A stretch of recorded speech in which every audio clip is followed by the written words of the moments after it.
Good morning, good afternoon.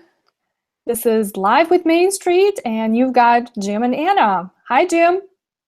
Well, hi, Anna. How are you? Yes, I, I know I look a little strange. you didn't even give me a chance to say that. I think our listeners will recognize you by your voice for sure. I don't know about the rest, Oh, but well, hey. I'm broadcasting from Orvieto, Italy, and I just had to grow hair on my face to see what it would look like, and now everybody knows. There you go. We kind of like you that way, something different. So I suppose this is a European style for the summer. It's styled internationally. I think more men are growing facial hair. Oh Both yeah. my sons have it, so Dad is now part of the pack. Well, there you go. Well, hi. Well, hey, this month our theme is travel. So I think this might be one of the tips you have for our listeners, or not. But let's get on talking about this topic. So, and for all of us here in U.S. and I guess in Italy as well, but summer is almost here, and so there's going to be lots of vacations planned and travel, and just not around summer, but all in general. And both you and I are quite experienced travelers, and I like to travel. That's one of the things that gets me exciting. And going to the airports as well. And I don't like to be stuck there, but it's just like the atmosphere when I get there. Everything is moving. It's like going. There's so many people from all over the world, so it just feels like life is happening. And I've actually found an interesting statistic that July is by far the most popular month for vacations and travel in US. So about 51% of Americans are going to take vacation then.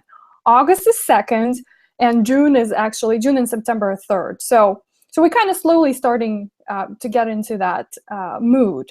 But at the end of the day, right, whether you're traveling for business or you're traveling for pleasure, we still need to make sure that our finances are in place, right, and we're prepared. So why don't we share with our listeners today, Jim, how do we prepare or how do we save for travel when we don't have maybe funds set aside yet? Or what happens if there's unexpected travel that you have to make? Well, thank you, Anna. I'd like to address both of those topics today because we're frequently asked that, especially, not always, but especially by our younger clients who may have just graduated from high school or college. They're just getting started. They've just rented their first place. And so money is pretty tight for them, but they would like to travel just like you and I like to travel. And so how can you plan ahead? Well, one of the things they may have been exposed to, either at Walmart or some other place, is something called layaway, where you can buy that Christmas gift ahead of time and pay for it on a weekly or a per pay period basis. And you can do the same thing for travel. And so think of it as just like layaway.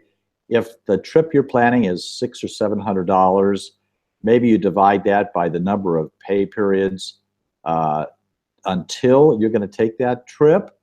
And then that's how much you have to put aside, and you have to give up your Starbucks coffee probably, or some other discretionary spending so you can save it. And we like to encourage people to have sort of a separate savings account that would be just for that vacation or that trip that they're planning. And that way they can kind of keep an eye on it. It'll remind them that they're setting money aside there. They can watch it grow, and that'll give them kind of a psychic reward that they're planning ahead for travel. Secondly, something that comes up more often than we would really like is unexpected travel. Many times it's because there's a serious illness or death in a family, and you're expected to go, or you really want to go, and you just don't have the funds in an emergency fund. Maybe you're just starting to build an emergency fund and it's going to deplete it all and more. What can you do?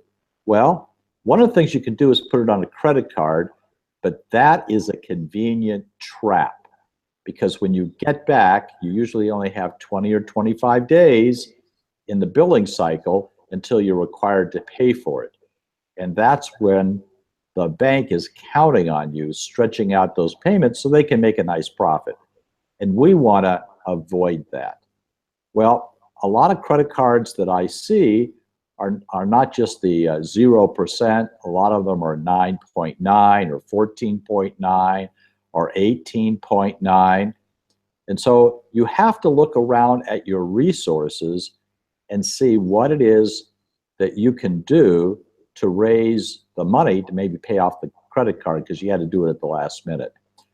An area that you can look at that's not the most popular and it's not our favorite is your Roth IRA. If you happen to have a few $1,000s in a Roth IRA, you can always take out up to what you put into that Roth IRA for emergencies, and there's no tax consequence.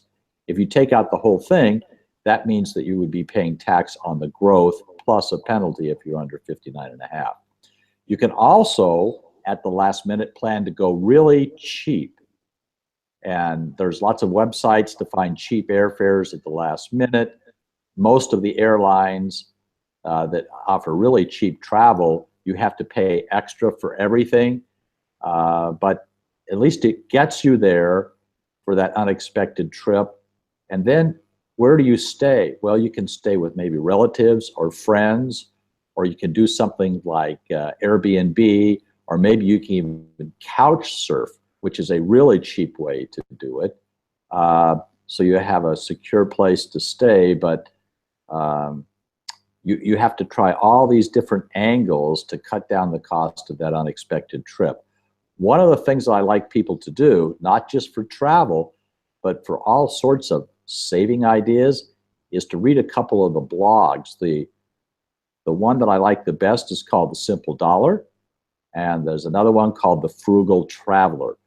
All of those blogs have good ideas, and even at the last minute, you'll find that you don't have to spend that much money, and you can accomplish your goal of actually going someplace unexpectedly and not having to keep a big credit card bill going for maybe up to a year.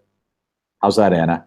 That is awesome. I also wanted to add, I'm sure there's plenty of various apps that you can use for, same day booking for the hotel, or I don't know about travel, but perhaps Jim and I are collectors of miles. So if you don't want to spend your dollars, you can spend your miles, right? That's probably more cost effective if you have to do it at the last minute, because tickets are usually crazy expensive at that point. So those were the two thoughts I had to add. But I actually wanted to share with you more of practical tips, because I believe that with proper planning, and then, if you could do it ahead of time, you can avoid these unnecessary expenses. So here are some practical suggestions I have. Check the weather app.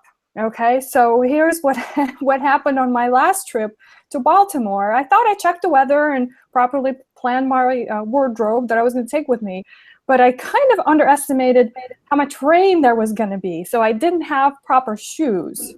I survived, okay, but I was really, really close to having to buy another pair of shoes. Now, that's very tempting, right? Especially in the world of women, where we have to have shoes for every outfit. But anyhow, so I didn't, but that's a suggestion I have, is look at the weather and make sure you have proper clothing with you. Now, number two, Jim kind of covered this already, but accommodations, right? Where are you going to be staying, right? How are you going to get there? Do you have your reservations confirmed, right? If it's relatives you're staying with, that's great. But if you need to use one of those last minute resources, make sure that you do this before you get on the road, right? Because a lot of times you don't realize, and I've been guilty of that, not realizing, so maybe that I didn't even check into my flight, right? Or didn't check to make sure I had hotel reservations. So do that before you get on the road. Now, tip number three, I don't go anywhere without my phone, right? And then my laptop. So those are the very important pieces that I have to bring with me on any trip. And therefore, I got to make sure that the Wi-Fi connection, right, is on. Whether it's a Wi-Fi connection that I'm getting through my data plan, right, or I'm connecting somewhere else, maybe at the United Club or at the airport Wi-Fi or somewhere, right? So, and then also understand the risks that you're taking by going to use the public Wi-Fi, right? So something that we practice here at MainStreet is everybody has a VPN, which is a virtual private network connection. So even though we may be somewhere on the road, and we are a lot, that's just a special secure connection that we create when we log into to do anything on our computers. So, and particularly, and I think Jim can talk more about that, for international travel, but I did get in trouble 2 years ago when I was in Italy with not having the virtual private network and catching some virus, even though I'm a Mac user, because it was connected to the hotel Wi-Fi in Italy. So, and then lastly, of course, the finances. So my tip is, or food for thought, is how are you gonna pay for the trip, right? And that really is what Jim was talking about. Do you have funds saved ahead of time? But if you, but the other side of it, what forms of payments are you going to use? It's pretty easy when you're traveling here in the US, and I'm sure the rest of the world as well. But is there going to be are you going to use your credit card? Do you have a designated credit card, a debit card? Or are you more of a cash user and you're going to have enough cash with you to cover your expenses, right? If you have that designated savings account for travel, how are you going to access funds from there? So those are the things that you got to think ahead of time. And one of the last suggestions I have is, if you're traveling internationally, make sure you tell your financial institutions that you are, and so therefore they don't block your cards, because that's the last thing you probably want to happen, is that you're somewhere, a fun place like Orvieto, and you're having your little cappuccino or maybe, you know, a glass of wine, and all of a sudden you can't pay for your expense. So those are my practical tips that I have. Anything you want to add, Jim? I think for international travel, I would add travel insurance. If you can't afford to replace your luggage, or you can't afford to pay for a new ticket because you have to go home sooner because of a family emergency or an illness or something, you better contemplate buying insurance. 2 out of the 3 groups of people that have showed up to stay with us here in Italy have lost their luggage. One of them for 2 days, the other group for 5 days. The first group didn't have insurance, so they had to pay for it out of pocket, and they're going to try to get it back from the airline, but I don't think they'll be successful. The second group had travel insurance, because 1 out of the 2 was a travel agent, and she was smart enough to get the travel insurance. And guess what? New shoes, new blouse. That's my kind of covered by insurance. Well, 5 days to get their baggage was really excessive. Yeah. So, but the insurance is going to pay off, and then the insurance company can go after the airline. Mm-hmm. Mm-hmm. Yeah, that's one of those things that you never want to happen, especially when you're traveling internationally. Okay, well, that's all we've got today. Let us know what you think, and if you have your own travel tips that you want to share with us, we always are interested to hear from you. Jim, have a great the weekend. It's almost evening your time. We're just starting here in California. It's a Friday morning, but we'll see everybody next month for another Live with Main Street. Take care. Bye, everybody.